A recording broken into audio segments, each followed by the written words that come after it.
Hey there, beautiful people. So, February 16th. What am I making harder than it needs to be? First, a joke. Um, Tried to call a pirate the other day, couldn't get through to him. He left his phone off the hook. What's funny about that joke? You could tell that joke in 10 years and people wouldn't get it because they don't know what that means. There'll be no phones on hooks. Alright, so what am I making harder than it needs to be? Sleep is so important, yet I keep staying up too late to where I don't get enough sleep. I also get into many arguments with clients about minor details, like what I said or didn't say. It really isn't that important if they do 10 versus 12 reps. And then practicing non-interference is a challenge, as my conditioned response is to have people do what I want them to do and when I want them to do it. If I can let go of that perceived control, then I can make my life a little less dramatic. I believe first I must accept myself. So yeah, the sleep thing has definitely changed over last year, which is a beautiful thing.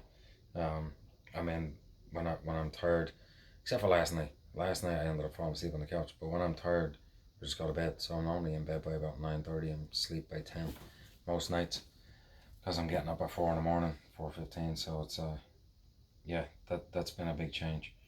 Um, and then the mini arguments with clients, that's also subsided significantly because it's not worth getting upset over, really. Um, if it needs to be fixed, it's gonna be fixed the next time around. It doesn't have to take my peace of mind just for that moment. As for the non-interference, that's something that I'm actually trying to do with the kids too. I'm working on that with the kids. Because essentially, the way I look at it is they have the answers already. They already know what's right and wrong. They know what needs to be done. All I need to do is guide them. Um, so me getting upset over little things um, is pointless. It just creates more drama that I don't need to create. So I did basically my thinking is to not interfere to a point where they can learn lessons for themselves, and it's not just me constantly harping on them or Colleen constantly harping on them.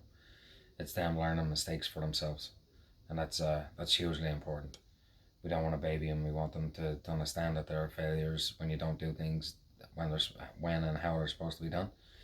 There are consequences for inaction and action. Um, so understanding you procrastinate, then negative consequences tend to come about. Um, you don't clean up your room, negative consequences tend to come about. There are these natural consequences that happen. That doesn't mean to say that we just stand back and let the kids do what they want. No, we still have structure and guidelines, but we try to let them make their own mistakes. So that's it. February 16th. See you tomorrow.